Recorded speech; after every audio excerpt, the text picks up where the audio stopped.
Friends, NCF చాలా చాలా important friends. ఇది మనకి డీఎస్సీలో ఉంది, టెట్‌లో గూడా ఉంది, సైకాలజీలో ఇచ్చారు. ప్లస్ సోషల్ మెథడాలజీలో కూడా ఎన్‌సీఎఫ్ మెన్షన్ చేశారు కాబట్టి అందరికీ ఉపయోగమే. నేర్చుకోండి. ఒక సబ్స్క్రైబ్ మాత్రం చేయండి.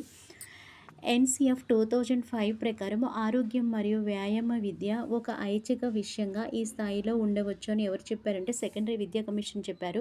ఎన్‌సీఎఫ్ 2005 ప్రకారం భాషా సామర్థ్యాలు పూర్తి స్థాయిలో అభివృద్ధిపరచుటకు సృజనాత్మకత కలిగిన భాష ఉపాధ్యాయుడు అనుసరించవలసిన తరగతి వ్యూహం బహుభాషా తత్వం కలిగి ఉండాలి. శిశు కేంద్రిత బోధనా శాస్త్రం పిల్లలు దీనితో ప్రాధాన్యత ఇవ్వాలి. అనుభవాలకు ఎన్‌సీఎఫ్‌ను రూపొందించింది ఎన్‌సీఈఆర్‌టీ. ఎన్‌సీఎఫ్ 2005లో తెలిపిన బోధన అభ్యసన విధాన ఆధారం నిర్మాణాత్మక అభ్యసన విలువలు. ఎన్‌సీఎఫ్ 2005 ఏమి చెప్పారు అంటే ఎన్‌సీఎఫ్ మనకేం చెప్పారు అంటే స్థానిక జ్ఞానానికి ప్రాధాన్యత ఇవ్వాలి. చాలా చాలా ఇంపార్టెంట్. నొక్కి చెబుతుంది అంటే చాలా ముఖ్యమైనదని అర్థము.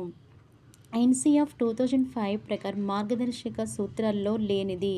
మనకి క్వెషనింగ్ యొక్క విధానం మారింది. ఉన్నవి, లేనివి, అయినవి, కానివి అని అడుగుతున్నారు కాబట్టి బాగా నేర్చుకోవాలి. ఎన్‌సీఎఫ్ మనకేం చెప్పిందంటే పరీక్షా విధాన్ని సరళీకరించాలని చెప్పింది. పాఠశాల జ్ఞానాన్ని బయట జ్ఞానంతో అనుసంధానం చేయాలని చెప్పింది.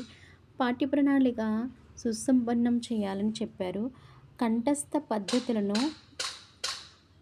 ప్రోత్సహించాలని చెప్పలేదు. కంఠస్థ పద్ధతిని నిరుత్సాహపరిచింది. ఇక్కడ ఏం చెప్పారంటే కానిది లేదా లేనిది అని అడిగారు కాబట్టి ఇది తప్పు. ఎన్‌సీఎఫ్ 2005 చూపించిన మూల్యాంకనం నిరంతర సమగ్ర మూల్యాంకనం. ఇది చాలా చాలా ఇంపార్టెంట్. మనకి నిరంతర సమగ్ర మూల్యాంకనం ఎవరు చెప్పారంటే ఎన్‌సీఎఫ్ 2005 చెప్పారు. ఎన్‌సీఎఫ్ 2005 యొక్క నినాదము లెర్నింగ్ వితౌట్ బర్డెన్ అంటే భారం లేని విద్య. చాలా చాలా ఇంపార్టెంట్ ఫ్రెండ్స్. మీరు టెట్ ఎగ్జామ్స్ రాశాక ఒకసారి ఈ వీడియో చెక్ చేసుకోండి. ఈ వీడియో నుంచి క్వశ్చన్స్ రాకుండా ఉండవు. ఒక సబ్స్క్రైబ్ మాత్రం చేయండి.